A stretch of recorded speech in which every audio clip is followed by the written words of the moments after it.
I've actually even written, I was thinking of showing a little bit of, but it doesn't work. I've written a prequel to Wait for Godot in which I have Estragon and Vladimir in 1913, exactly 40 years before the opening production of Waiting for Godot, and they're young men.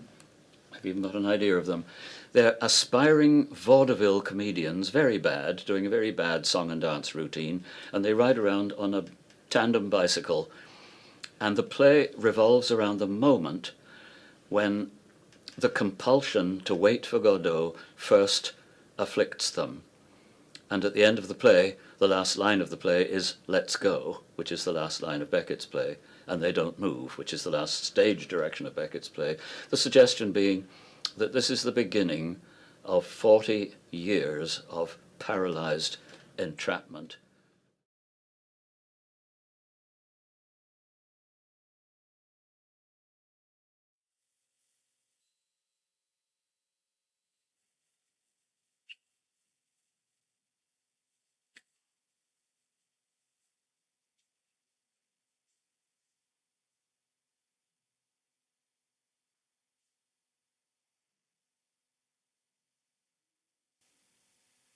Is this it?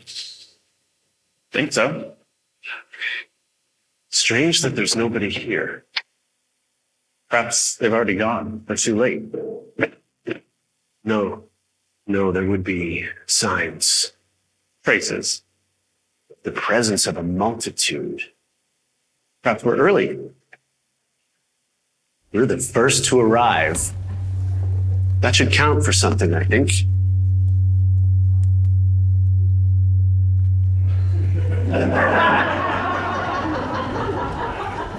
It will be noticed. It proves our eagerness. It gives us time to have lunch.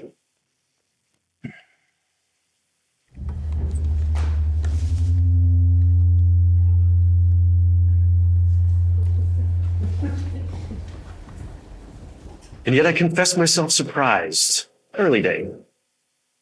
One would have expected throngs, would one not? Woods. No soul in sight. How should we approach him, do you think? Oh, well, confidently, I should say. But respectfully. Definitely. But not cringing. Certainly not. Meet him man to man. I think it's what he would expect. Do we address him as, Mr. Godot's? Or Your Honor, perhaps. Or simply Sir? It might be best to take the tone from him. See how he addresses us. Familiarly. You fellows. Or more formally, gentlemen. And we wait for him to make An overture. an offer, Proposal. which we can consider at our leisure. Not indefinitely. He will want an answer. Commitment. A commitment.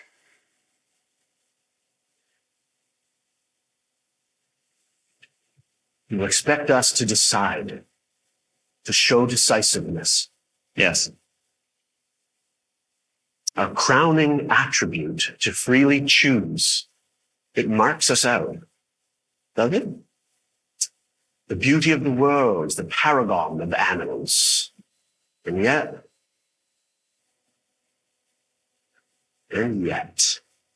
Yes. You see, what I continually ask myself is, are we free? Free. Free to do what we intend. Of course. Why shouldn't we be? Shall we open the champagne No, save it for the celebration. for when he comes? Exactly. It's getting a bit warm. Put it another way, are we even free to intend? What is he asking? The way I look at it, everything that exists, everything, all of this, the way everything is caused. Yes? One thing leading to another. Suppose Everything that happens is, I should say, impelled by the welter of phenomena that preceded, leading up to this moment from the beginning. Do you see? No. The endlessly breaking wave of phenomena, coursing through everything, impelling everything forward. Things freeze, melt, boil, blossom, wither, blow away. Creatures emerge, multiply, millions, billions. Plants, animals, living, dying.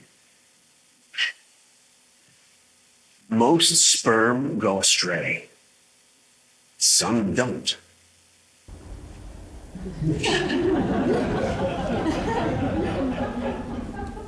Things happen. Phenomena for millions of years. Mindless. Nothing chooses, nothing is chosen, just events being triggered by events and triggering others.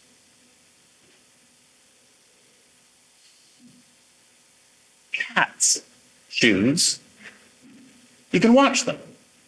Whether to cross the street. They look this way, then that, and they decide. No, they don't. That's just it. Something in the brain triggers an action. The cat crosses the road. Maybe we're the same. Yes, perhaps. One would have to think so, but no. It doesn't feel like that in here. I'm in here. Me. I say I. A remembering, choosing thing. Looking out at you. Are you another remembering, choosing thing? Are you? Think so. I can recognize a choice. I can envision an outcome. Shall I do this or that? Not even a matter of doing, just of saying. At this moment, I can put it to myself. Shall I say, for example, suffragette? Why would you do that? Or shall I say, caryatid? What? Which shall it be? Nothing impels me. I, in here, choose to say,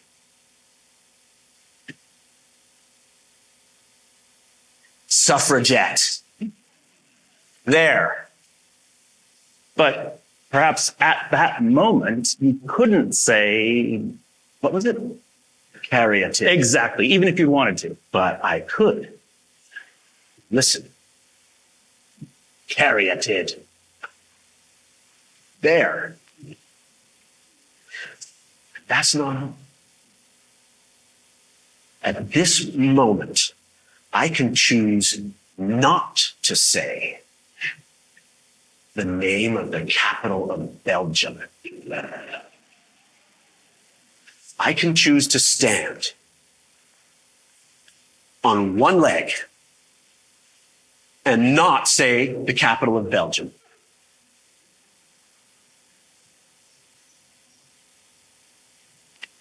You can't remember it. Of course I can. It's right here. But you can't bring yourself to say it? I can if I want, but I choose not to. Listen.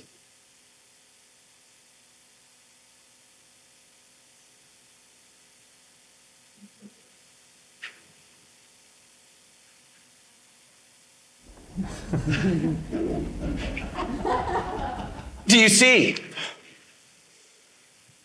I'm not saying it.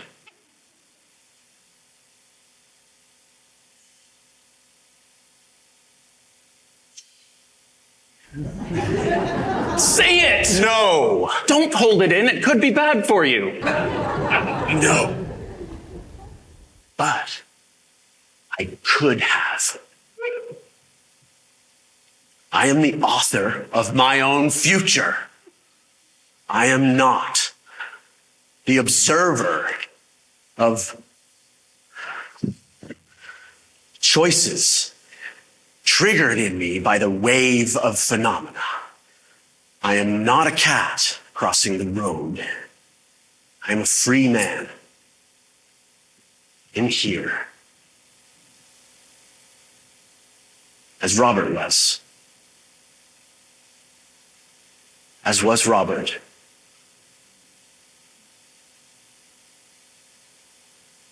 Where are you now? The remembering, choosing thing.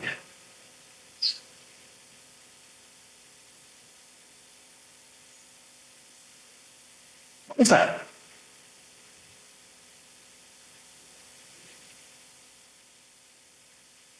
Look, over there. What? Over there, there's somebody coming. Where? Over there, coming along the path. Can't make him out. On a bicycle. One person or two? Just one, I think. Is it him, do you think? Godot? Must be, I should think, surely. On a bicycle? Make sure he sees us. Yoo-hoo, over here. Hello? Hello? Over here. Ha! Are you glad we came now?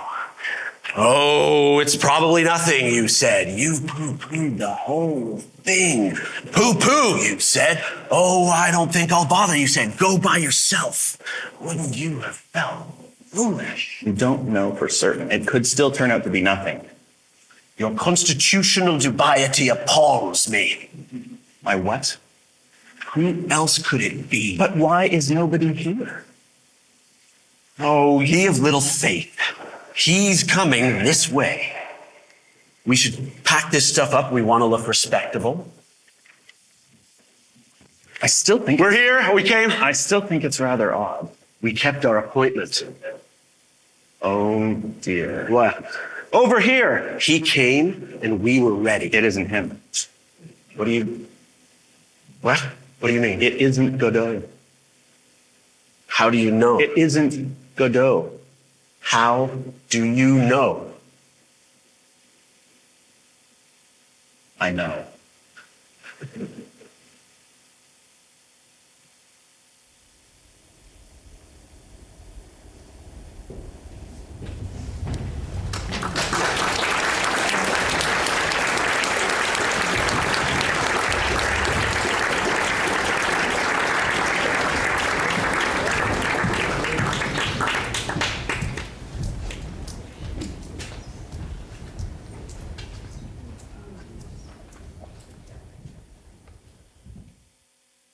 Everybody, my name is Eric Armstrong. I have the great pleasure to be the chair of the Department of Theater and Performance here at York University, and it is my honor to give the land acknowledgement today.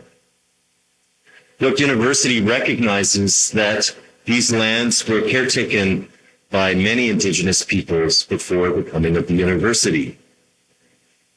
We recognize the traditional caretakers of these lands, the Haudenosaunee, the Wendat, and the Anishinaabe Nation.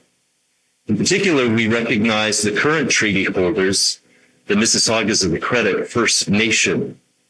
These lands are subject to the Dish with One Spoon Wampum Belt Treaty, an agreement to peaceably care and share for the Great Lakes watershed and the lands around them.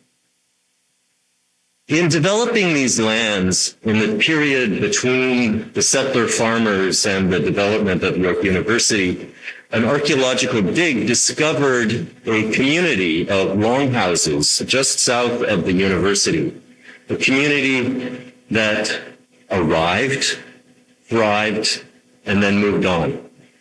Rob Fothergill came to the Department of Theater from Atkinson, and here he thrived. Students loved him, his colleagues loved him, and we formed a community together. And then Rob moved on. I hope for today that we can continue the tradition of storytelling that has been at the heart of humankind for all time. Storytelling that we know from indigenous communities is at the heart of their worldview, and as theater people, at the heart of all that we do. We've arrived, together we'll thrive, and then we'll move on. Thank you.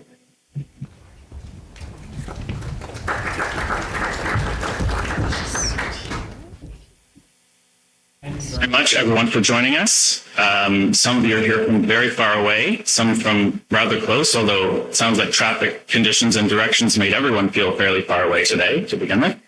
Unfortunately, our attempt to live stream sounds like it has hit a bump, but for anybody you know who might be looking forward to that, we are recording this and it will be posted at the web address that we circulated.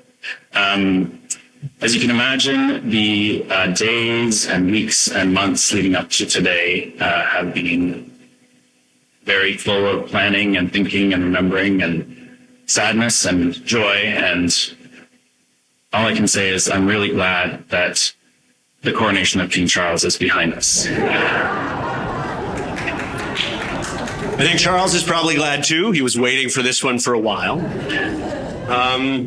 If we need washrooms, I wanted to bring some of Dad's pee jugs, but nobody thought that was appropriate. So if you go out of the doors and you make a left and then immediately another left down the long corridor, you'll see some signs saying washrooms. A left again, that sign that says washrooms, move along and we'll be all right. It's farther than you'd think. So yeah, I guess plan ahead.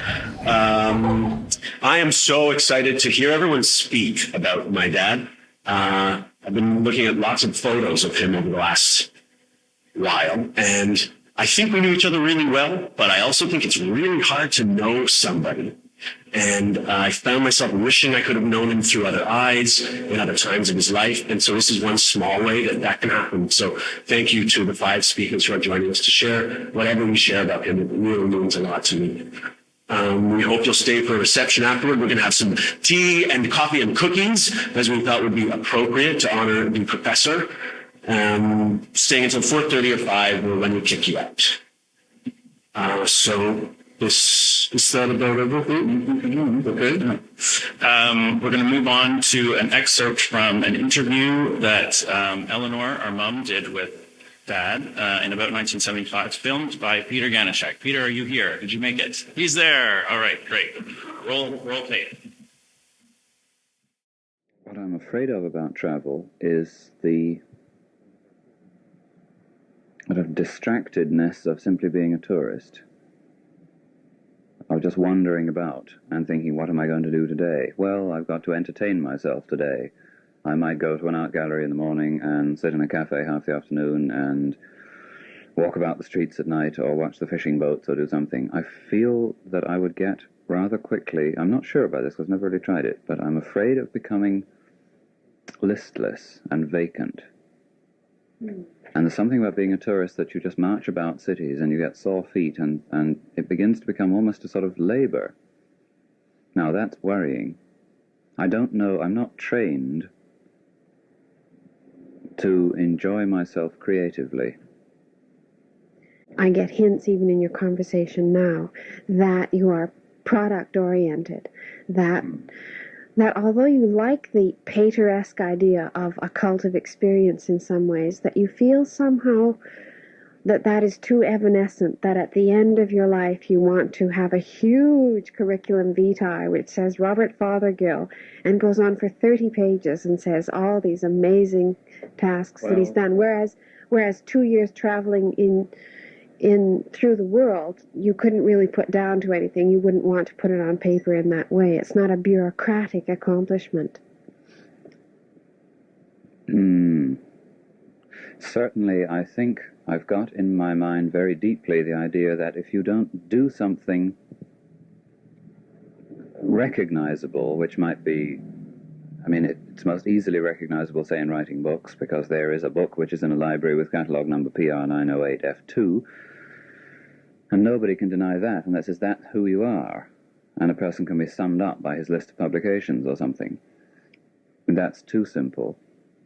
Traveling, if it merely means floating about, enjoying yourself. I've been floating about, not exactly enjoying myself, but floating about for years and years, doing nothing in particular, it seems to me. Now, travel, if it meant going to China for 2 months and really trying to find out something about China.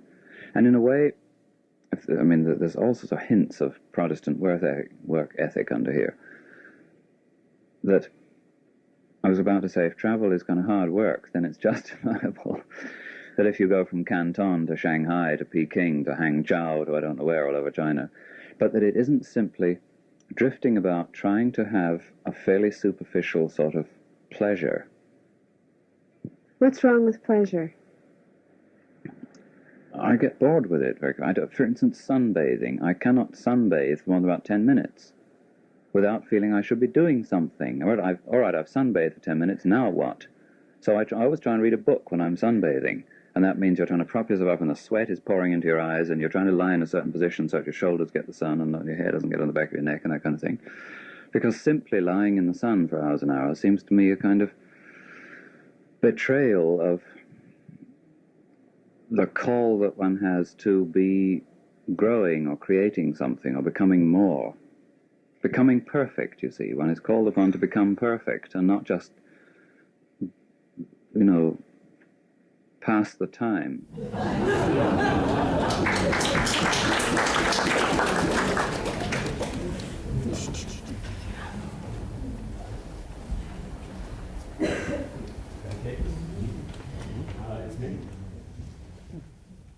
Yeah, I know my mom is afraid that I'm going to talk too much, being allowed up here behind the mic on my own. I came by it honestly, if you've ever met my dad, but I will do my best. So pretend that I elaborated and it was pretty clever and insightful and witty and touching. In the 60s, he, among other things, got into making some films, some experimental films. We're going to show you 2 clips from those. I think if you view them through the lens of what was going on then as opposed to what's going on now in terms of media and what people are making, it might land a bit differently. The first one is called Oddballs. It was written, co-directed, and edited by Robert Fothergill. It follows a game of croquet that begins in the quadrangle of Massey College at the U of T, but quickly escapes and makes its way all around the city as far up as the airport and then back before coming to a exciting conclusion. And if you watch carefully, you will see he makes a Hitchcockian cameo partway through this clip. This second clip gets a little more experimental still. Also written, directed, and edited by my dear dad. So Lips dramatizes one man's obsession with the obliteration of his identity, which I think speaks to the pandemic lockdown a little bit. Anyway, and in this clip, there's also a cameo, though it is his voice only. So we have Oddballs and then So Lips.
It's me. It's me. It's me. It's me. It's me.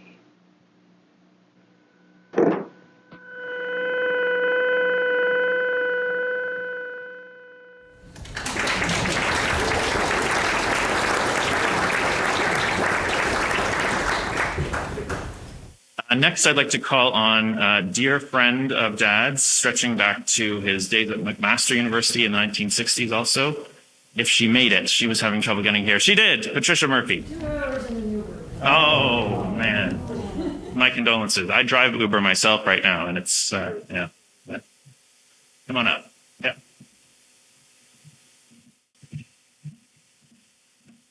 I'm first because I represent Miss Frank's view, I think. Thank you. I can probably fill this room purposefully. If Fothergill came to McMaster in 1963, I was a sophomore and he was an MA candidate from Cambridge University, which was a very grand background to me coming from Hamilton.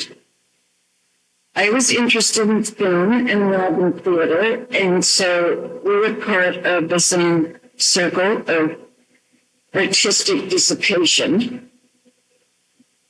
I remember his production of Agamemnon when it first came. It was a remarkable casting. He had a friend, Neil Cole, who looked more like a Greek god / hero than we could believe. And for Clytemnestra, he cast a faculty wife who had a thoughtless, controlling, husband who she hated. And Rob said that her reading of those speeches curdled his blood. Then in 1966, the beginning of the Master Film Board, I haven't seen these films since then. And God knows, I don't want Rob's legacy to be a voiceover narrator for my secret life. A film whose obscenity trial occupied a lot of lives in print in those days. And not his legacy, he's written so many marvelous plays, but I raise it for a reason.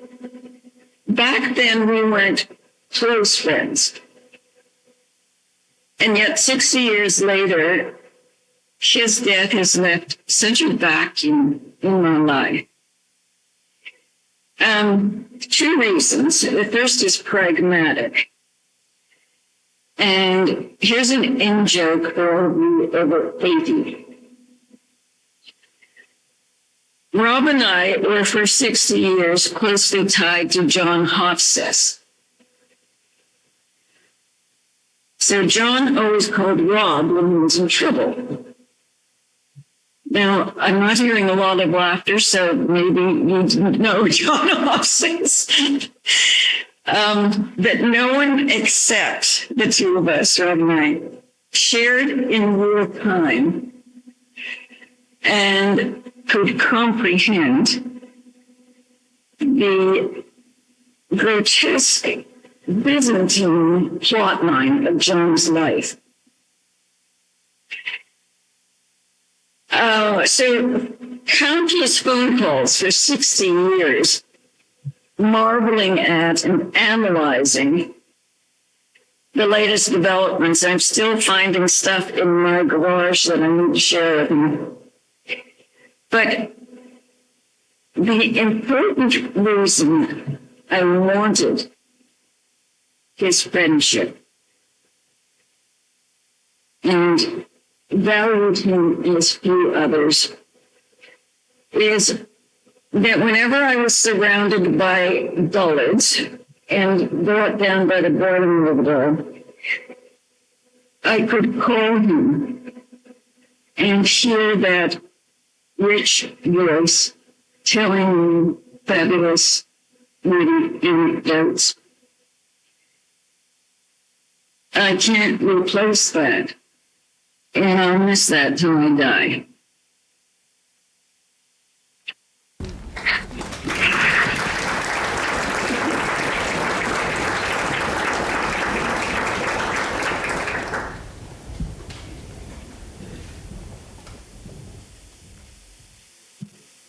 Not too many words. Thomas Atkinson in crisis. In 1975, my dad had been at Atkinson for a while. By that point, the BBC Open University sent a crew to Atkinson to study its development as one of the first part-time adult colleges, evening colleges.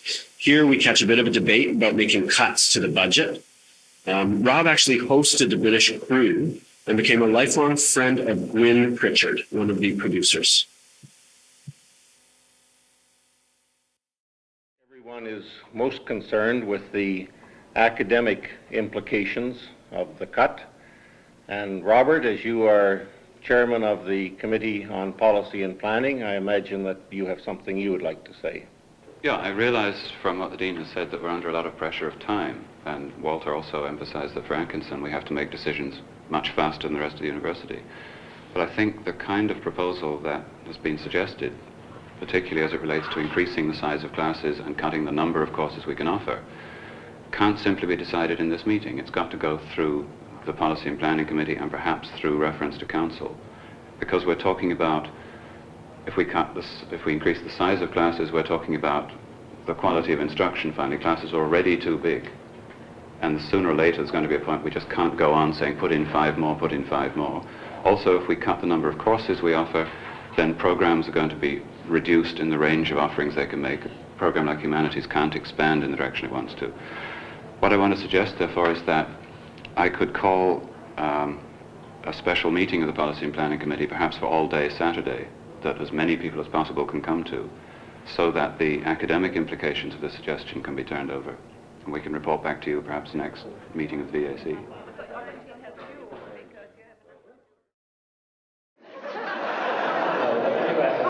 At all, and Liz came and seized me by the hand and said, "You're coming out here." Helped me come to the door, and suddenly they all are. I'm enormously grateful to you for your kindness and your, well, it feels to me like love.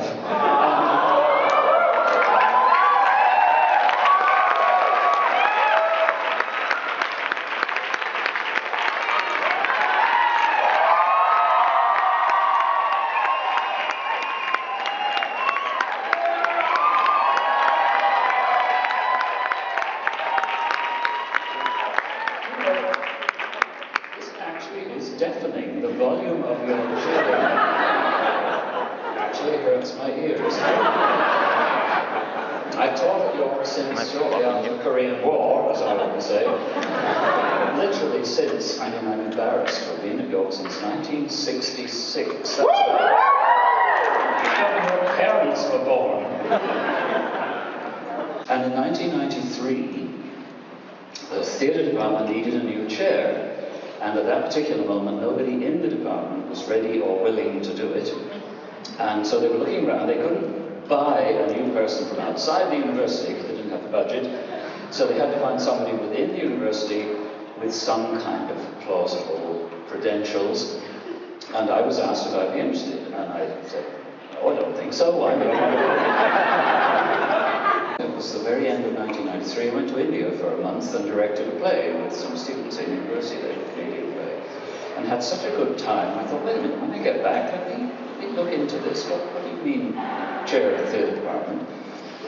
And so I said, okay, let's think about it. And I had an interview with the entire department. I had a fever of about 103 degrees, and all the faculty were drunk.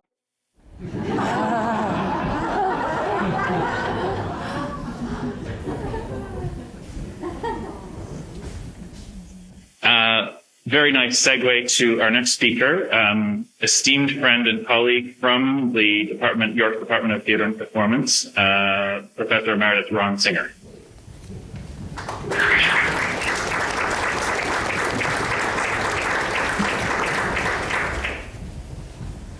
Thank you. Today we're remembering Rob and the many facets of his amazing life as husband, father, grandfather, teacher, playwright, actor, activist, and friend.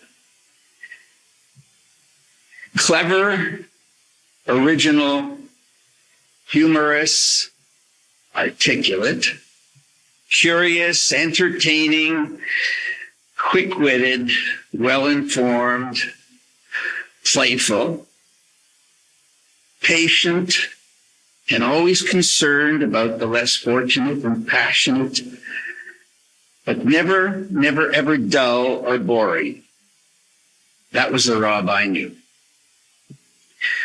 To me, he was absolutely passionate about almost everything, be it his political activism, his teaching, his students, his colleagues, his writing, or his family and his friends.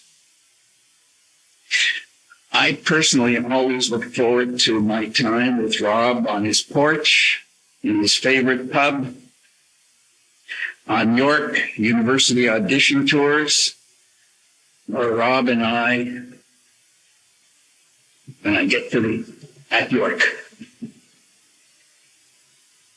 He and I love those very personal, relaxed afternoons in his favorite pub, or more recently on his porch, where, in spite of his diminished mobility, he maintained his zest for life, his curiosity as a great listener, and he was incredibly attentive, always interested in what people had to say.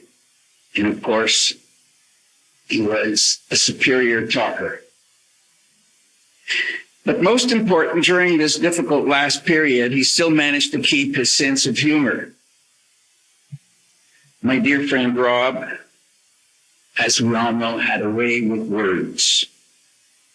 In part because he would frequently be heard quoting lines from Shakespeare, Beckett, and many other literary greats, not to mention his own clever turns of phrase, such as, and I quote, "Ron, we talked about your driving over here for a boisson of some sort on the front porch. Are you still up for that?" Or his simply humorous comments. By the way, Ron, I had a short piece published in the London Review of Books recently, which means I can now die happy. Not that I'm planning to do so anytime soon. During these porch or pub meets, we'd often joyfully reminisce about our theatrical experiences. And just when I thought I knew almost everything worth knowing about him, he would surprise me with a fascinating story about his exploits as director or teacher in some distant, exotic foreign country like Iraq, Switzerland, 3 times in India, and then Baghdad during the revolution, nonetheless. And why? Because he also loved teaching, and in this case, underprivileged students who would otherwise not have had the opportunity to study theater. And occasionally, Rob and I would turn to some low-level gossiping, where Rob would resort to his humorously wicked but always good-natured and extensive vocabulary to draw very vivid portraits of people's foibles, which would absolutely make my day. But no matter how relevant, serious, or humorous, inane our conversation might have been, Rob's contributions were almost always imbued with this liberal, people-oriented, humanistic outlook on life. However, the most meaningful, touching, and trusting honor extended to me by Rob was when he would send me an early draft of one of his new political plays, such as his penetrating, astute script written just around the time American torture at the Abu Ghraib prison was exposed, and he'd ask for my comments. and I usually had very little to add other than to admire and praise. As for the university audition tours, Rob asked if he could accompany me, and I believe nobody could ask for a better travel companion than Rob Fothergill. He not only entertained me with his superb storytelling before the auditions, but following each audition, he took time to comment on how I had dealt with the young, mostly inexperienced actors, carefully and thoughtfully appraising my process. His critiques of me and the students were always insightful and generous. And that was vintage Rob. What a mensch, what a friend. And lastly, Rob and I at York. Not surprisingly, Rob was a popular professor, caring for his students, as we've all heard, as well as for his colleagues. But the one occasion at York that stands out is when he and I were summoned to the office of the dean for some academic faux pas we were both guilty of. Rob, nevertheless, defended us with a superb display of verbal agility. And occasionally, Rob and I would remember that event and agree that we behaved like two naughty schoolboys. And as wrong as we were, I'll always remember Rob, the man of many talents, at his most eloquent vein. So thank you, Rob, for our time together. And accept this as my tribute to you, Rob Fothergill, a remarkable individual, a vital presence and friendship in my life for so many years, and yet he still exists for me.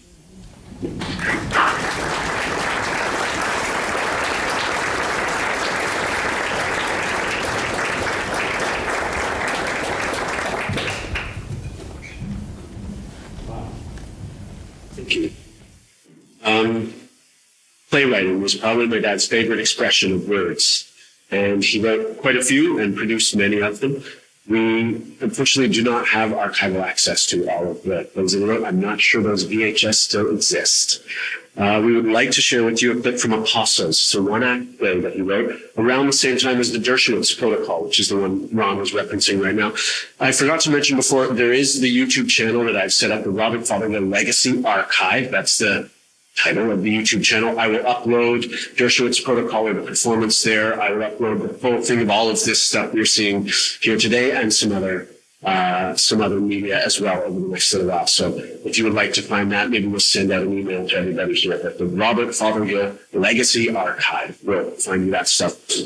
Apostles is a one-act play, dramatizes the first encounter of the apostles Peter and Paul as they contend with one another about the direction to be taken with this new religion of, as it was, in the clip, Paul is practically begging Peter to remember everything he can about Jesus that he told his disciples. This performance was presented at SummerWorks in 2007, directed by his dear friend and colleague Mark Wilson. Played by Michael Armstrong and David Matheson. And just very briefly, I swear, Mom, my dad was born into a Catholic family and brought up very Catholic. He was an altar boy and spoke Latin and lost the faith very quickly. But I gather that staunch Catholic upbringing never quite leaves a person behind. So I think this play was sort of him wrestling with his historical understanding of the figure of Jesus, with combining it with the mythical figure that he became and spread around the world in the vast religion that came from his teaching. So this is Apostles, a short film.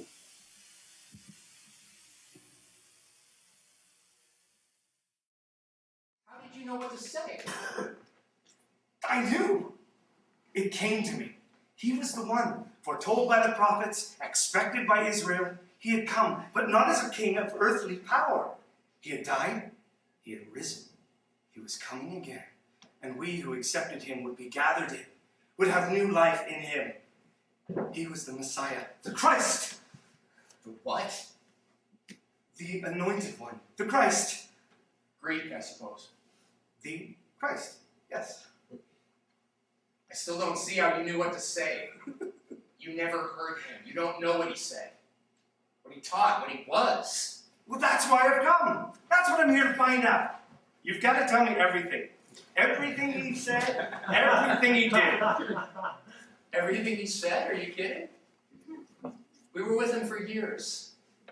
He spoke to us every day. He preached to thousands of people. Well, didn't anyone write it down? We'll start now while you can still remember. Me, write it down. Or one of the others? Surely. Or tell it to someone. Matthew, the tax guy. He must be able to write. Now all of you get together and tell him everything you can remember. And if you can't remember something, or if you don't agree, you can help each other get it right. Get it right? The truth. The true version. What did you call him, for example? We called him Master. Did he tell you to call him that? No, I don't think so. We just did. Even his mother? She called him my son. How is she doing, his mother? Not well. Where's she? She went back to Nazareth to her sister. Would she see me, do you think? No. I'm sure she wouldn't. I really need to talk to her. She doesn't see anyone. Not even you? No. She sees James occasionally. James. His brother. He goes to visit her. I don't think she says much. Does she believe he is risen? I don't know. It was terrible for her. Terrible. I can imagine. No. No, you can't.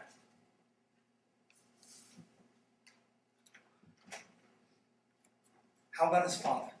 Joseph, we never knew him. He was quite a bit older. Died a long time ago. And the other Mary, the one they call Magdalene. What about her? Where is she? She disappeared. Nobody's seen her for years. They say. What do they say? They say she had a child. I believe she did. And? It died.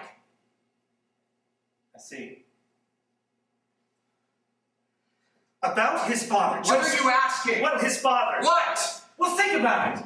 That's the trouble with you guys. You don't seem to think about what it means, what he means. What is there to think about? We knew him. You didn't. I'm sorry to have to put it like that, but you didn't. I know that. Do you think I don't? But against that, I can claim that he picked me. I think he went out of his way to find me outside Damascus. He didn't just bump into me walking around in Galilee. You weren't just walking around. No, I know, but I mean, you were there. He found you. Me, you went looking for. He wanted me specially for a purpose. You think that's to talk about him in Greek? I think it's to take the word of him beyond Judea. To the world. Yes, to the world.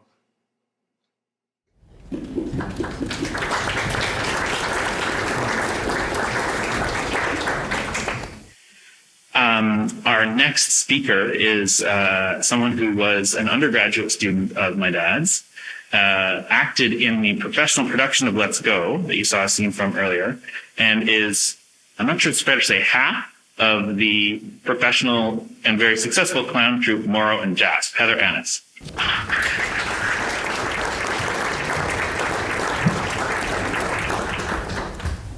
Hello. Like many of us here, I first met Robert as Professor Fothergill. At the time, I may have compared him to the terrifying great owl character in the 1982 animated movie, The Secret of Nim. With his white beard, his pointed, imposing eyebrows, and his intimidating decades of wisdom, I was a bit afraid. But Professor Fothergill soon proved that he wasn't a crusty old owl living in a dank spider-infested lair. He was a fun old owl living in a book-infested office lair. He did this first by constantly professing his love for the TV show Friends, making almost as many references to it as he did to Shakespeare, sometimes in the same breath. Next, he did a virtuoso solo performance of all the Commedia dell'arte characters during his lecture of The Servant of Two Masters. Soon after, he topped all acts by sporting a giant strap-on penis for his lecture on Lysistrata. I hear he did this every year. Fothergill continually found shocking and hilarious ways to keep our attention and help us students connect with material. I became one of Professor Fothergill's biggest fans. I took all of his classes because he had so much to share and he was so excited to share it. Yet, he never acted like what he knew was the answer. You didn't need to agree with Professor Fothergill. He just asked that you back up your opinion because he was genuinely interested in seeing a new perspective. In fourth year, our creative ensemble class wrote a show called Vacancy. Fothergill came to us after seeing the show, handed us a check to produce the show downtown, and said, "You must make this happen." With his and Peter McKinnon's support and guidance, lots of it, we were launched into our first real-world experience producing theater. That's when, for me, Professor Fothergill became Robert Fothergill. He was everyone's biggest supporter. If a former student was doing a show and he could be there, he would be there. He was at the audience for pretty much every Morrow and Jasp adventure. In fact, in our show Gone Wild, Jasp, my clown partner, asks an audience volunteer to be an old wise tree and give her words of wisdom. The day Robert Fothergill was in the audience, he, of course, became our old wise tree. "You seem very worked up about a lot of stuff," he said to Jasp, who was at the time sitting on his lap. "Perhaps you should just not worry so much." Years later, I had the honor of playing Mary, who was the secret character, in his words, in his show Let's Go. And it was at this point that Robert Fothergill became Robert or Rob to me. Reminiscing the other day with some other castmates, we recalled how during the rehearsals, Rob fell and broke his leg. That didn't stop him, though. Robert was so passionate and dedicated that despite the pain, work must carry on. The following are some of the actual emails sent by him while he was in the hospital. "I'm in Bancroft at the moment at a public facility. I will try and check in around 5 this afternoon. Rob." The next email came with an attachment, a large one. "Lots of small changes, some of which make a difference. Have a look and be sure to tell me if you have any misgivings or suggestions. Sent from my friend's laptop in St. Catherine's Hospital. P.S. may be home by Friday." Next email. "Maybe Gogo's actual name, which we never learn, is Ding?" Next email. "Hey guys, I showed the hospital physiotherapist that I could painfully shuffle around on a walker and painfully get up and down this few stairs, and they let me come home last night. Thanks to you all for carrying on without me. Not that I'm indispensable anyway, but you know what I mean." Robert was indeed back in rehearsals by Friday. During rehearsals, Robert would mouth all the words to the shows.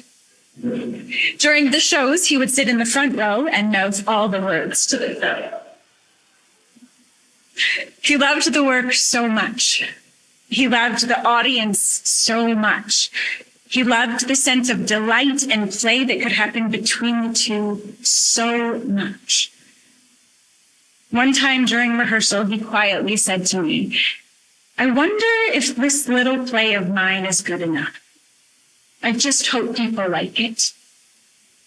"Well, Robert, as you once said to me, perhaps you should just not worry so much. Everything you did was well beyond good enough, and we didn't just like it, we loved it. Thank you for your joy, for your delight in mischief, your determination to play, and for inspiring me and thousands of other students, fellow artists, and peers. Rest well knowing that you've made an incredible impact. and you will not be forgotten.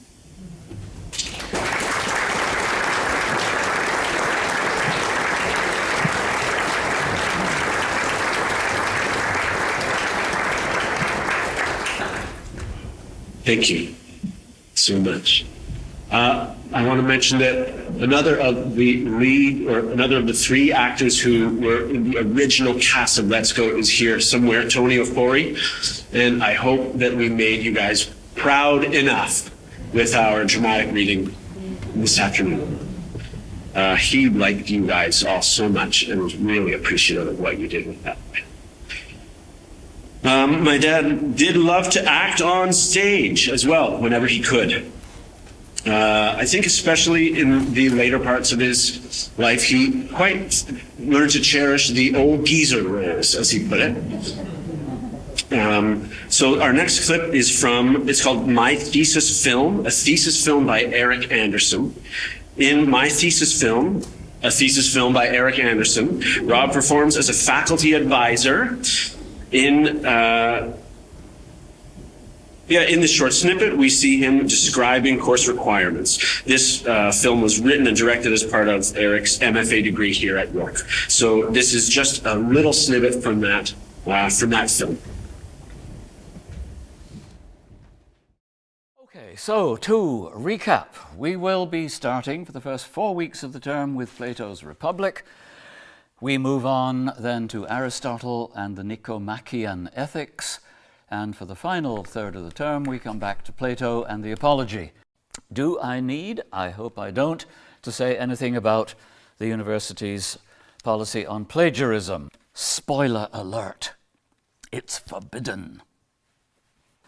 And don't merely paraphrase Wikipedia. You'll be amazed to learn that I too actually know how to access the internet.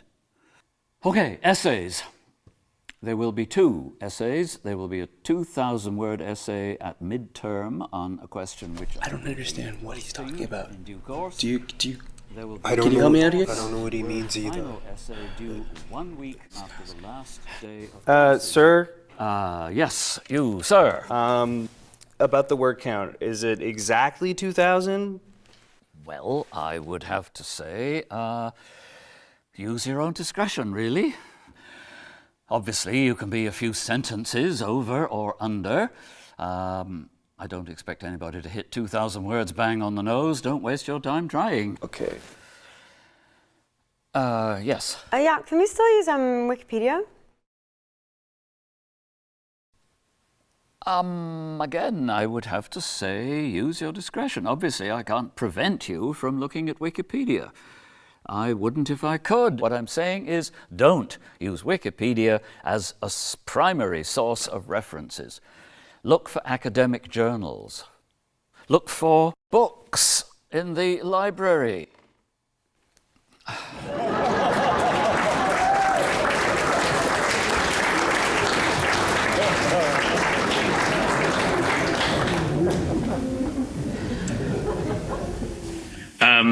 Next, I'd like to call up Amir Al-Azraqi, a former graduate student of my dad's, collaborator on many, many projects, and recently, and my impressed congratulations to him, it's already a year old, this news, but associate professor at the University of Waterloo.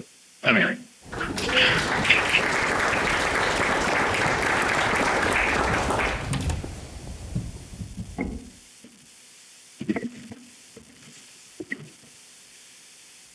Afternoon.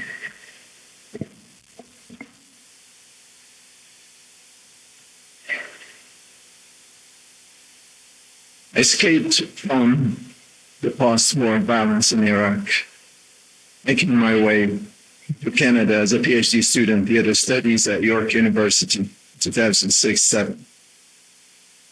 I was 26 with no friends and no family nearby, a different language and a different culture. And I felt like a total stranger in a foreign land.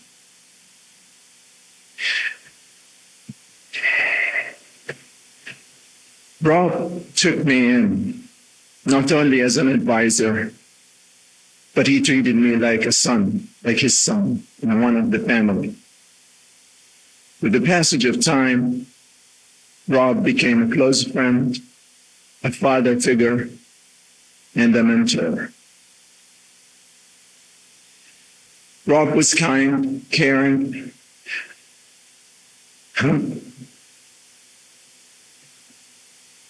humble, and thoughtful person.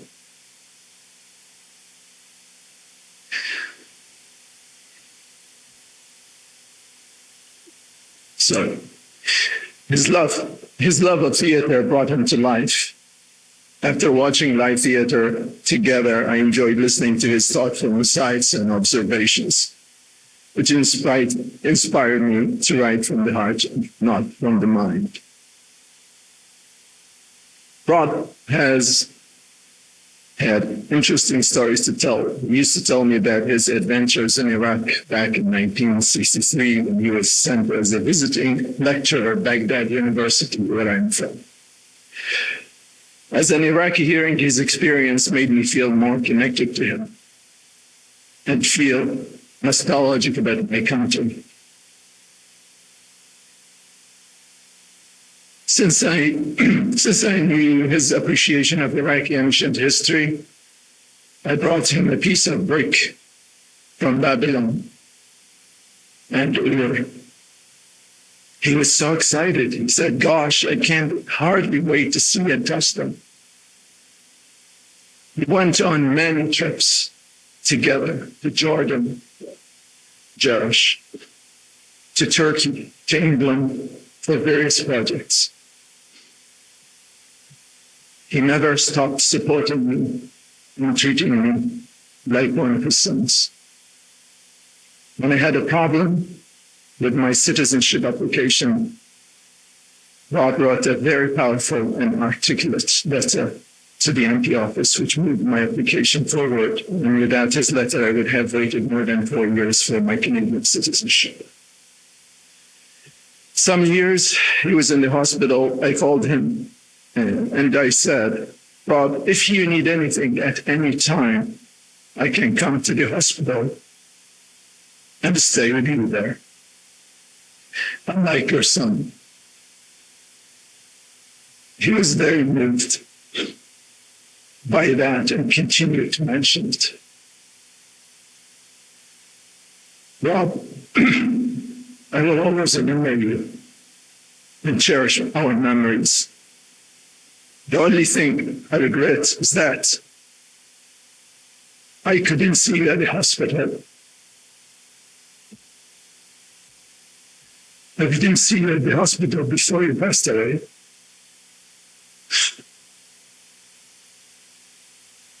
You'll be forever in my mind and my heart. And whenever I hear, read, or see Shakespeare, I think of you.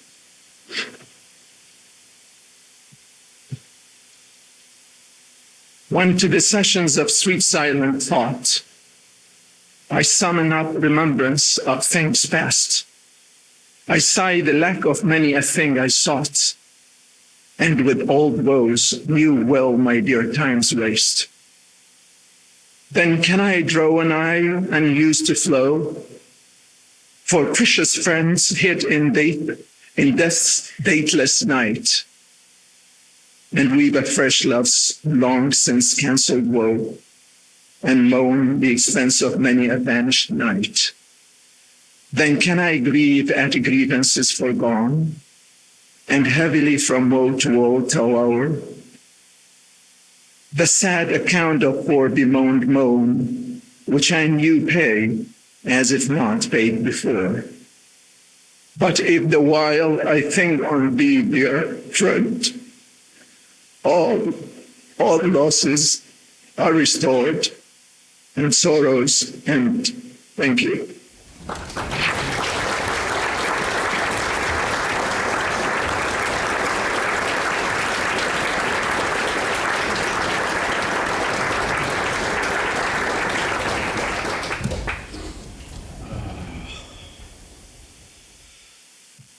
Next, we will be seeing another clip an excerpt from one of the Hot Docs lecture series that he put on for Hot Docs. The program was Curious Minds. This was in 2021. The very first piece we saw where he mentions his own play, that was from the Waiting for Godot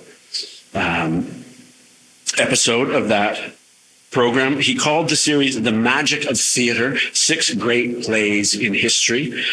And this one is about Death of a Salesman. Will you take that phony dream and burn it before something happens?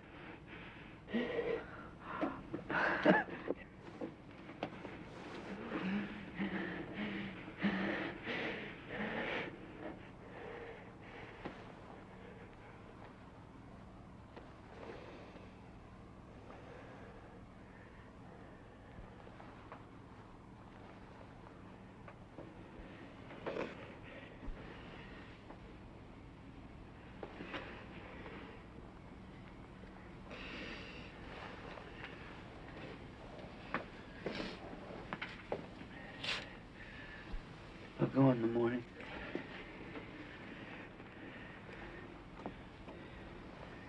Put him to bed.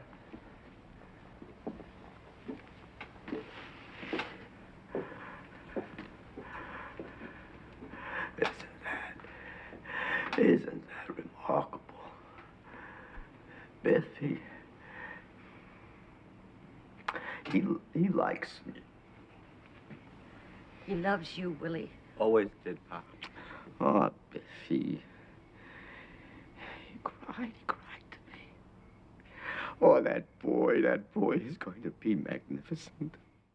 I don't know how that could be done differently or better.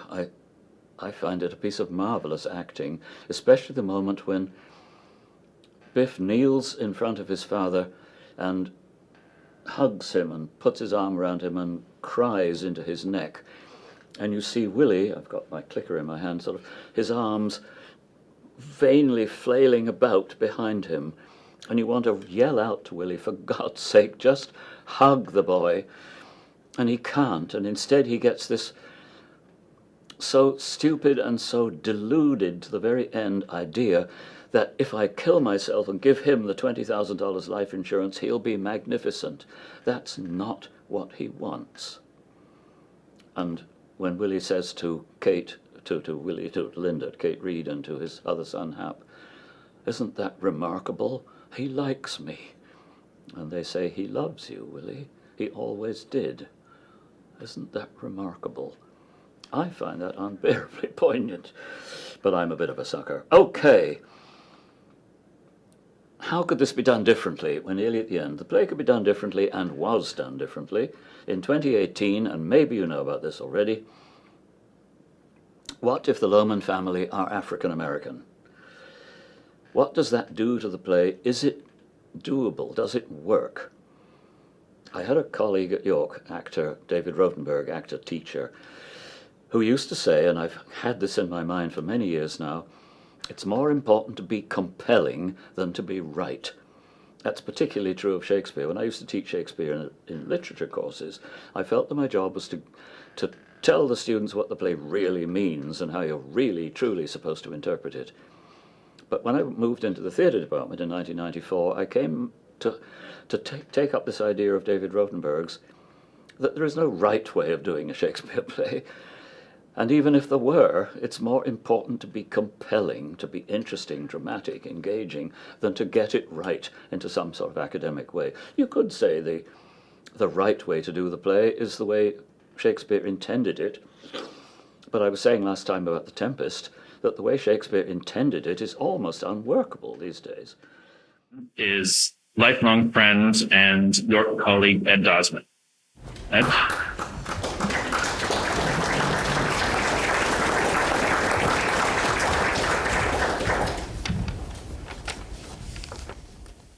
Thank you very much, and thanks very much for giving me the opportunity to say a few words about really my closest friend, magnificent individual, Rob Fothergill.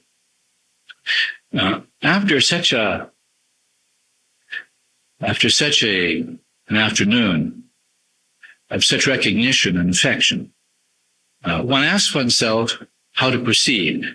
I asked myself, what would Rob have said at a time like this? And how would he have said it? I suspect he would have said it much better, much more in much greater style, and certainly with greater humor. But I would like to comment, and I think he would approve, simply on friendship and on the 50-year-old friendship that we had here at York, and then in an unusual circumstance thereafter. I met Rob shortly after he arrived. Right away, I asked him when he came. He said, I came with the furniture. I met him soon after, but only in passing. It was more in passing that we met. It was some book that we were supposed to write chapters for, and I only saw him then for several times, moments in passing, in which I saw that he was an unusual figure at the university and unusual anywhere. He had a charisma. He had presence. People, when he talked, listened. And he had a sense of humor that was never cynical. It was ironic, but it was funny. And I hoped sometime to meet him in a different way. I, at that time, was in a different faculty. If you know York, it's a different world. You rarely see anybody. And it so happened that around the time of the interview you saw, that wonderful interview with Eleanor in 1975, around then, we had a coincidence that joined us and joined our families together so securely that it seemed like indeed our own extended family. He met a charming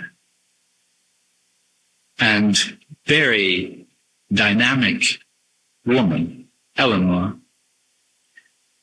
at the same time that, but strictly coincidence, I met Maureen, also dynamic and wonderful. Well, after that, when we became families and we had no relatives really in the area, we became our own family. And for all those years with our children and now grandchildren, we retained and deepened that relationship, that sense of commonality, but also able to deepen what I think was an exceptional friendship, and one that changed me, certainly, always very much. Rob and Eleanor had a house that was always warm. It was always a center. It was always full. There are many bedrooms of friends and relatives in transit or whenever. It was a great place to be and to visit. And in those years after 1975, 76, I recall, we became a family which created our own annual set of feasts and events, especially dinners, at which Rob had one condition. He insisted on the Cambridge Latin Benedictus. I think he felt that that was a, so to speak, a replacement for the first course. It was very long, but he insisted on it, and he said it every time with greater gusto. Rob and Eleanor and the two of us, Maureen, with Maureen, we had then families which developed almost in parallel. Our two oldest Patrick and Alex born within a month of each other, then later, not quite so, but almost, Simon and Katie. It was extraordinary to see Rob with children. He loved children, and his ability to talk and read and create characters, to revisit who, for example, he was, and Eleanor, they were models of affection. They had, for example, elaborate ceremonies for treasure hunting. Sometimes Easter eggs would take months to find.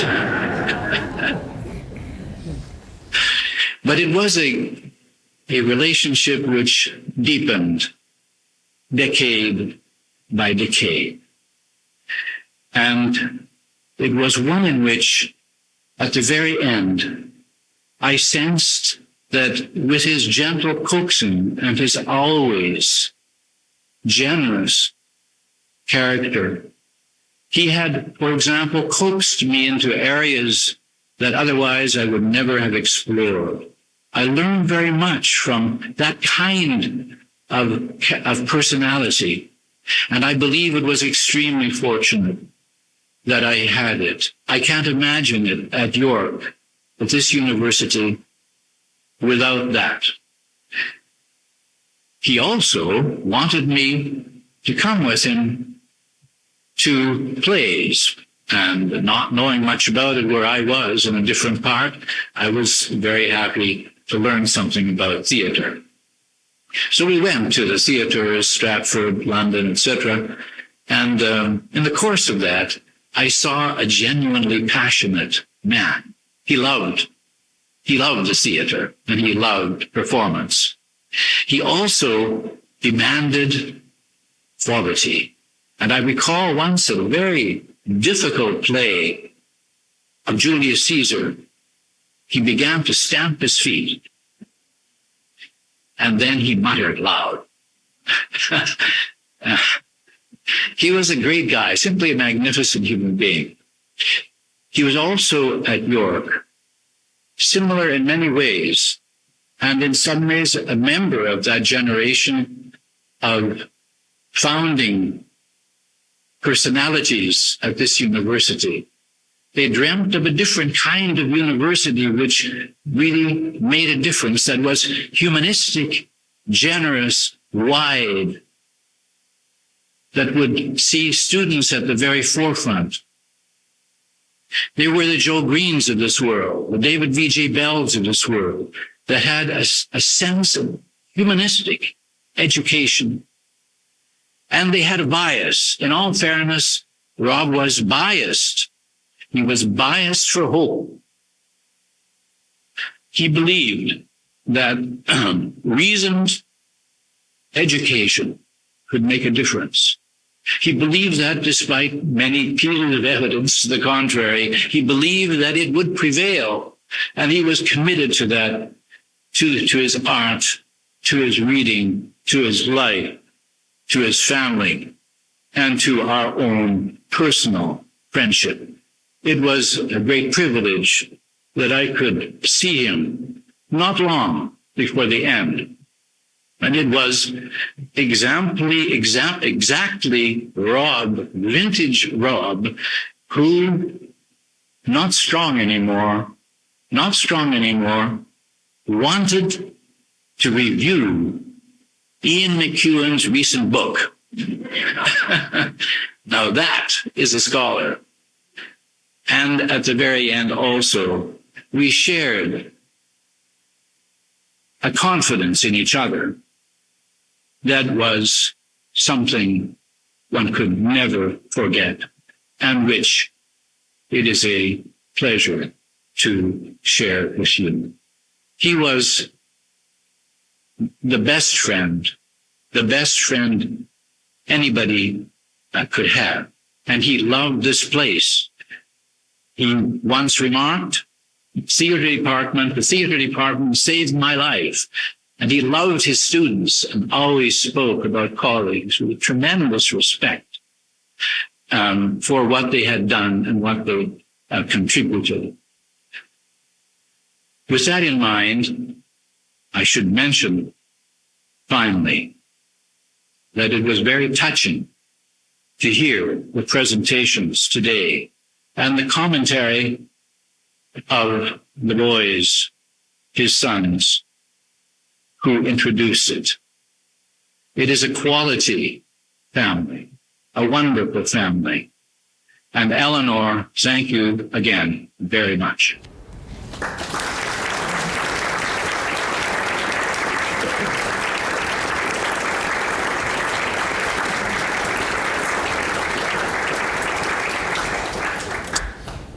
Okay, we have a few clips from some home movies that we want to share with you guys. They're basically Grandpa Fothergill.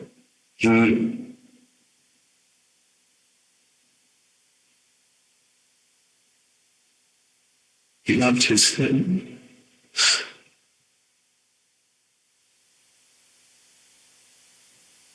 He loved his grandkids. He used to say about Ed, sort of to himself, in a marveling sort of way, he said, Ed is my best friend, which was really sweet. And we are an extended family. We always have been since before I can remember. It's to the point where you take it for granted, that kind of thing. Not that you don't appreciate it, but you just can't imagine it being any other way. And the high table grace that Ed mentioned that almost always had to feature at any of our dinners, he got in trouble for it one time for doing it in a Liverpudlian accent and was called at high table. It was called in afterward. And it's something like Benedict Domine nocet dona tua, quadilagitate tua sumus sumpturi, et concede ut illis salubrite nutriti, tibi debitum obsequium prestare valeamus. So anyway, if you're going to do it at Cambridge High Table, drop the accent. They don't appreciate that. But we just want to share with you a random melange of some clips we were able to find of my dad in his family, mainly with his dear Thomas and Sarah, who he was.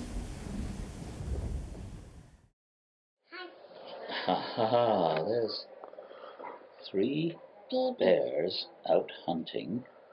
I spy Baby Bunting. Baby Bunting. Do you see Baby Bunting? Oh, look, what's this? What's that down there? Bunting. It's a bunny. Or you might want to say rabbit. Bunny. Another bunny over there. So bunny. Do you see any hats? Does anybody in that picture have a hat? Hat. Who has a hat? Daddy. Well, it's actually a cloud of smoke, I think, but there's a hat. Looks like bear has a hat, and that bear has a hat, and baby bear has a hat. Bunting. Baby Bunting fast asleep. I spy. Ice. Oh, Baby Bunting sleeping. Oh, I see a duck. See the ducks? If you want to read about Beethoven's quartets, I know. This stuff's pretty babyish, isn't it, really? Yeah. Do you see the ducks? Duck. Oh, thank you. Look at the ducks. 1, 2, 3, 4, 5 ducks. Here. Do you want it back? No. Okay. Sheep. Yes. Ready? Go, go. There's Thomas. Where's he going now? Is he going back to Daddy? Or Mum? Or Mummy? There he goes. I have to decide. Still learning, still planning your method. Well, that's good. You're learning from the experienced cooks. Maybe I should put some cream in. Yeah. Your method? A little bit. That's going to be the Thomas approach to scrambled eggs. Happy birthday to you. Thank you very much. Pat, you better give him the gears. Thank you very much. Give him the gears? Yeah, on the photo thing. Oh no, I don't care about that. This is a video. I'd better blow them up. Oh, we have to look at them for a minute or two. And also take a picture. Oh, with the candles all bowing away slightly. Yes. Okay. Oh, look, there's a little daffodil in the middle. So we blow them very gently. Well, I guess you need someone to take a picture, or are you happy just to do that without? He's strategizing. Can't you see it? Oh my God, it's like Hollywood is in the living room. All right. Shall I give the final blow? I got the three. Depends how much wax you like when The you're coup de grace. All right. Yeah, maybe a little gentle. Do it. Yeah! Whoa! Well. No. And what did they do then? Did they wobble off? That's wobbled off. Wobble, wobble. Did they come back? The very next day. Yes.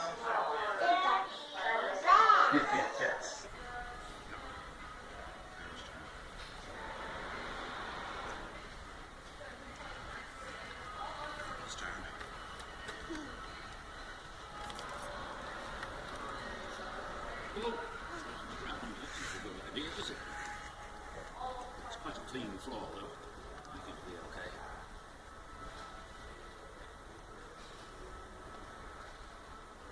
Shall I finish it? Okay, here it is. Oh no. Hold on. Pretty good, though.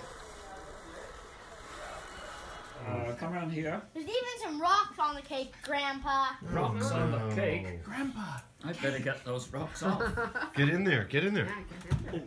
Okay, you guys ready? Okay, we're going to blow very, very gently. Not big blow. We're going to blow so gently that we don't actually blow them Oh, up. we're doing this thing. Okay, just pretend to blow on him. Oh yeah, Rob likes that. Well, the ghost of Christmas present said it's all right. It's all true. It all happened. Woo! Why, I don't know what day of the month it is. I don't know how long I've been among the spirits. I don't know anything. Scrooge runs to the window, opens it to the peal of church bells. Ring dong dong ding dong dong and bright sunlight. He calls down to a boy in the street. Hey, you, what's today? Hey? What day is it today, my fine fellow? Today? Why, it's Christmas Day. What? Then I haven't missed it. The spirits have done it all in one day. Boy, do you know the poultry shop in the next street? I should hope I do. A remarkable boy. Do you know if they've sold the prize turkey that was hanging up there? It's hanging there now. Boy, go and buy it. Here's the money and a tip for you. Tell them to send it to Bob Cratchit's house. And tell them not to say who sent it.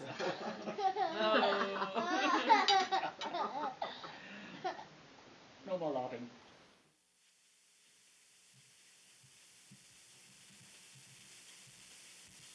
So we thought we would go in the order in which we met him. So.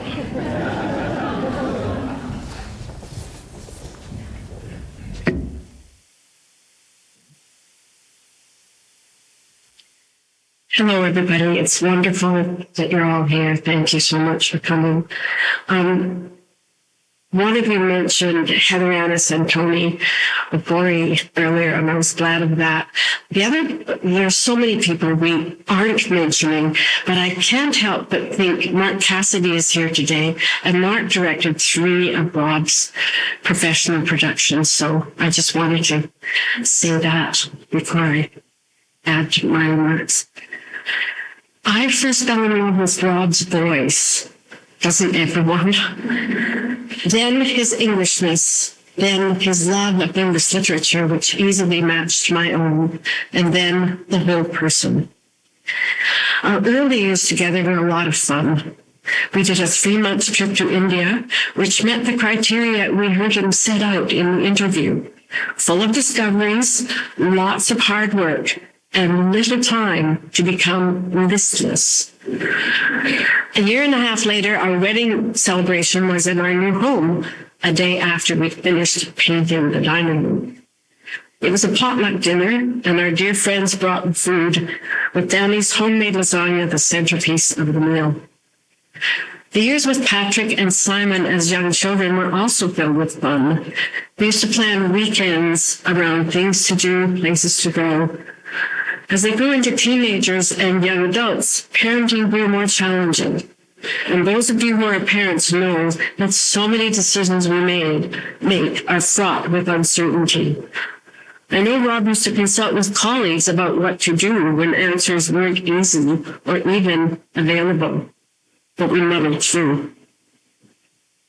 Other highlights for Rob were certainly his trips to India to direct plays, his projects with Amir, his lecture series for Living and Learning in Retirement, and most recently the Hot Docs series on great plays in history. He never ceased loving to talk about literature, especially Shakespeare. What about Rob, the private person? It's really hard to know what to say. Ed, thank you for your comments. Really, really helpful. I cannot sum up the life of someone so talented and yet so humble. He thought teaching was the best job in the world. He was witty. He loved to make people laugh. He would certainly not want us to be saying only good things about him. More than once, he said his tombstone should say he should have tried harder. I'll speak of only two qualities that stand out for me these days, though so many more have been mentioned so beautifully by our speakers. The quiet virtues of patience and kindness. Quiet because they do not advertise themselves. Indeed, when a person is kind and patient, most of the time it's simply taken for granted and barely noticed. Rob was patient in ways large and small. He never grumbled when I'd call out in a mild panic for help in finding a contact lens, or my phone, my glasses, or my purse. He even stopped suggesting that I put these things in a particular place so that I wouldn't lose them. Now that's patience. And he was unjudging when I fell into periods of depression, just patient and kind. Kindness. When colleague Peter McKinnon gave us a printout of remarks from former students that flooded his Facebook page after Rob died, I'd expected to find lots of comments about his knowledge, his wit, his excellence as a teacher. Those were mentioned, but the overwhelming comment was about his kindness. He cared about people. He loved his students. I would often ask his opinion when I had an idea about doing something good for someone, but wasn't sure I should follow through. But he would always say, if you have a thought about doing something good, just do it. He was fond of quoting Immanuel Kant's categorical imperative. So act that your actions shall be a law unto all mankind. Even though that's a hard one to follow, we liked having it mentioned from time to time. Rob helped me to become kinder. I've come to see being kind as one of life's most important acts. I'll close with a remark that Rob's friend and colleague, Peter Abbott, wrote. As Rousseau said about himself, he could have said about Rob that nature broke the mold when he was born. Rob really was an original, a uniquely lovely mind, and a sweet character with a deep love of literature that few share anymore. We're all unique, of course, but for us, Rob really was one of a kind. We shall not see his like again. And of course, we will miss him forever.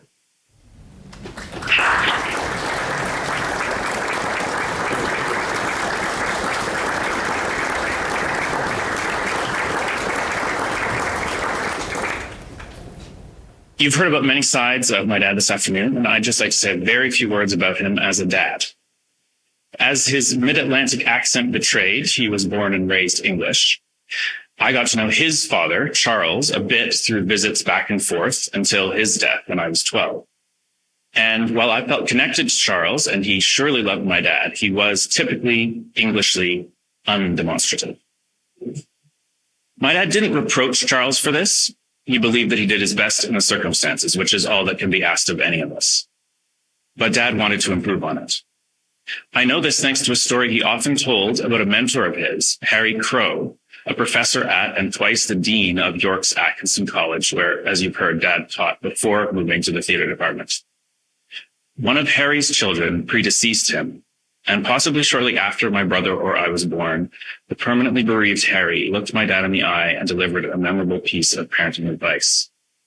Love them a lot, hug them a lot. And my dad did that. Though he, of course, retained some Englishness, Dad was open with his love for my brother and me. He hugged and kissed us often. His evening teaching at Atkinson meant he was often around during the day when we were little. And he was instrumental in giving us a Canadian childhood, complete with hockey and canoeing, even though such things were foreign to him. From the time we were very young, he prided himself on talking to us not as uncomprehending infants, but rather simply as fellow human beings, wearing us facing forward in the baby carrier so we could look out at the world and listen to him narrate it for us.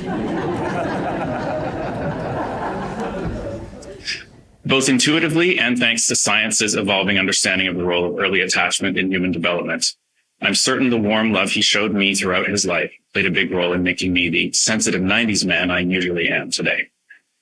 My mom's love deserves at least equal credit. But we're talking about Dad today, and it has unfortunately been, and probably still is, less common for dads to play this role. I was delighted to see my own kids, Thomas and Sarah, bask in his generous attention for the first 11 and 8 years of their respective lives. And though he naturally spent more time with them than me once they came along and my adult life got busy, I can still hear him greeting me with a heartfelt, "My good man," at every visit. Well, my good man, thank you. Charles and Harry would be proud.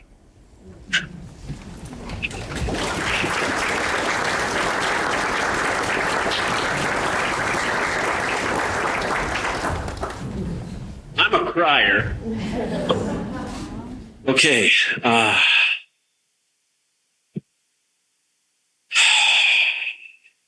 After this, we're going to finish up with a few words from my dad and then just a few more photos from him. And we hope you will all join us afterwards for tea and cookies and maybe some reminiscing together. And sorry, I just have to say, this unbeknownst to these guys, but Mom and Cy put in a crap ton of work making this happen. Thank you guys so much.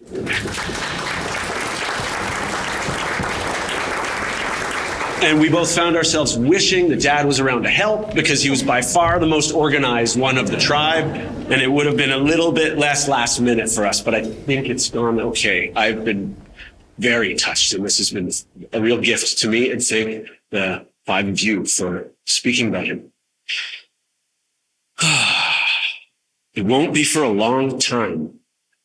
When I was a little boy, I would sometimes cry in bed at night, heartsick, from knowing that my parents would die before me, that someday I'd live in a world that was without them. To console me, my dad would say, it won't be for a very long time. And although that didn't change the truth of the tragedy that we all face, if you're lucky, you lose your parents, it would soothe my sorrow enough that I could fall asleep. He had such a deeply comforting and calming presence. My dear Dad always made me feel so loved and so safe. He was endlessly understanding and patient with me, be it keeping up with my wild rants or sitting with me whenever I would fall down my well. He never shied away from my unbridled spirit. He never stopped listening to my endless talking. He once tried to gently encourage me to be quiet and sit still as Mom and he canoed me and pat around the lake at the cottage where we'd go every summer. I was probably 5 or so at the time. I don't think it lasted 30 seconds, and I don't think he ever tried it again. He never made me feel like I was too much. Even if I was. He was exceedingly generous with his time. Not once did he ever made me feel like he was too busy for me. I've been late a lot over my life, and he must have given me hundreds of lifts all over the place. Speaking with this with Sean just before we started, driving people places was one of Robert Fothergill's love languages. He used to play make-believe games with me, among other, but make-believe games when I was a kid. My favorite one might have been Smugglers, which I got from a TV show that I liked. We were a pair of liquor smugglers pulling off capers and running from the excise men. It was very important to me that we would both be the hero of these stories that we played, equal in our adventurous glory. And so it was, I decided that we would be Jack Vincent and Jack Vincent. It turned into a family game before too long, consisting of paired hide-and-seek sword fighting all over the biggest of the small islands at our family cottage. It was always me and Dad running from the excise persons. We even filmed it one time, complete with some reverse shots that Fothergill, the filmmaker, insisted on throwing in. I wish we could find that footage. I don't know if it is gone forever. If I find it, I'll put it up on his YouTube channel, but we couldn't find it for sharing with you today. He was always there for me, no matter what happened, no matter what I got up to throughout my entire life. I definitely wasn't the easiest teenager to parent. Thomas and Sarah are here and they still think I'm perfect, so I won't go into detail about that. He never lost his temper or got fed up with me. He used to say that he would forgive me anything except for burning the house down, which honestly, I can think of 2 occasions, unbeknownst to him, where I almost did. And truly, I think he would have somehow figured out a way to forgive me even so. I know he would have still shown me the same unconditional love that he always did. It really was unconditional. I think it was on a trip to visit him in India, where he'd been directing a play, perhaps for the second time directing a play in India, when our relationship began to shift more towards an adult friendship, though I certainly never stopped being his devoted son. Some years later, he came to visit me in Berlin, where I had somewhat exiled myself for about 6 months. It was by far the longest I had or have ever gone without seeing him until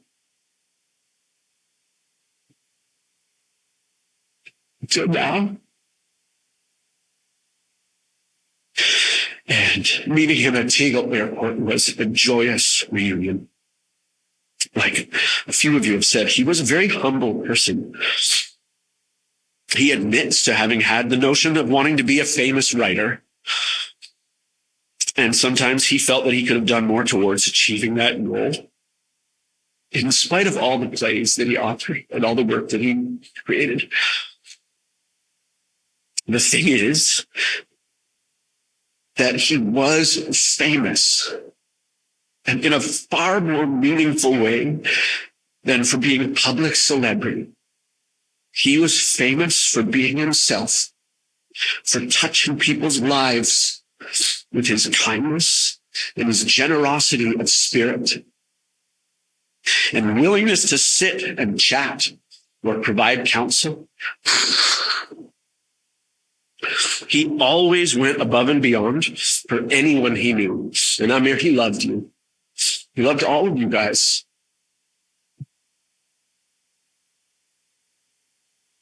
I really don't think he knew. I do not think he knew how well he was loved by so many. Throughout my life, I have on countless occasions randomly run into people that I already sort of knew or complete strangers who upon, hearing my last name would stop and say, "Wait, are you Fothergill's son?" And they would regale me with a story about him or tell me how much they loved him or how they had met him. And it would have been crazy, except for how often it happened. It just kind of became a thing like, oh, yeah, Fothergill's son. Yeah. I think that surprise retirement that we added in the clip earlier, where we surprised him at the Accolades East building after his last official lecture, before his retirement. Anyway, I think that at least gave him a small sense about how we felt about him. I remember he kept touching his head like this in disbelief, kind of like pinching himself in a British way, maybe. He might have been the toughest person that I've ever met, and at the same time, the most gentle. It was not a standard embodiment of misguided toughness. He suffered his arthritis silently, never complaining as it took more and more of his physical ability. He hated how twisted it made his hands, making it increasingly difficult to do things like carpentry and small renovations that he loved so much. He was self-conscious of how they looked and took to holding one hand in the other so as to hide their appearance. But to me, they were like the roots of a magnificent, wise old oak tree. And it seemed as though his right hand only became even better shaped for holding mine. In his later years, he kept having surgeries for one thing or another and never failed to meet them with quiet bravery. He slipped and fell getting coffee at the Shaw Festival and broke his femur. Heather mentioned that was right during the rehearsal for Let's Go. And months later, the pin in the femur suffered a structural failure and basically fell apart. And for a month, he somehow managed to keep moving around the house and even make it up the stairs with a little bit of help. Even on his deathbed, his understated courage was truly indomitable. And he said to us in the very last week of his life, "If I do die in the next few days, I want you to know that I have had a good death." So good, in fact, that perhaps we should go ahead and get it over with so that we don't screw it up the next time. We think he kept going for us. My dad was a huge part of my life. I think he was my best friend. And I have lost a lot because we had so much, and I am so grateful for that. I believe he knew how deeply I loved him. I hope so. And I am eternally grateful for all of the time we got to spend together. In the last years of his life, at the end of each day, I would say, "Good night, Dad. I love you. See you in the morning." As though somehow that could act as a magical promise and a spell to keep him here forever. A lifetime doesn't last a long time. I'm trying to spend all of mine on love.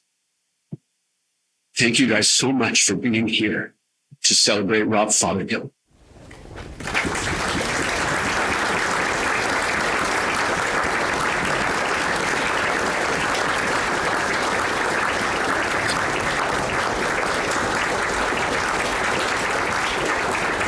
We're going to leave you with a few words from the Bard himself, and then we will meet you for cookies and tea.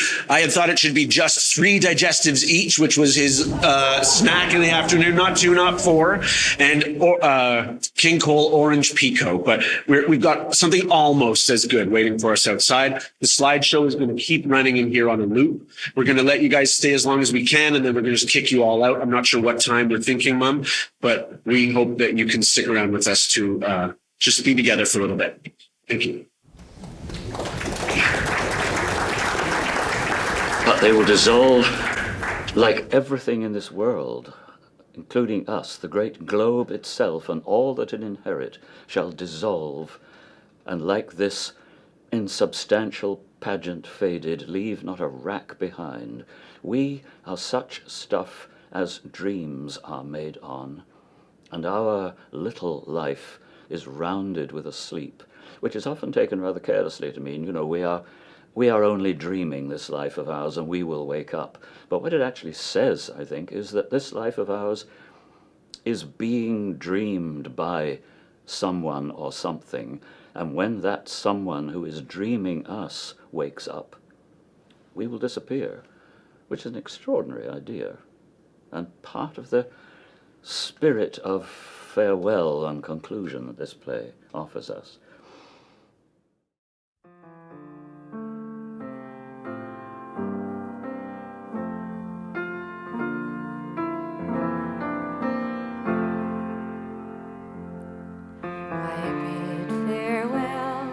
State of old New York, my home away from home.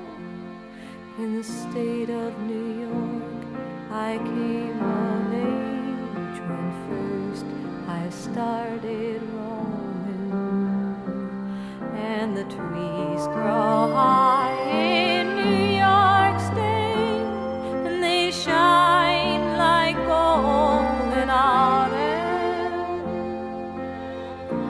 Never had the blues from whence I came, but in New York State I caught 'em. Talk to me of Mendocino, closing my eyes I hear the sea. Must I wait? Must I follow? Won't you say, come with me?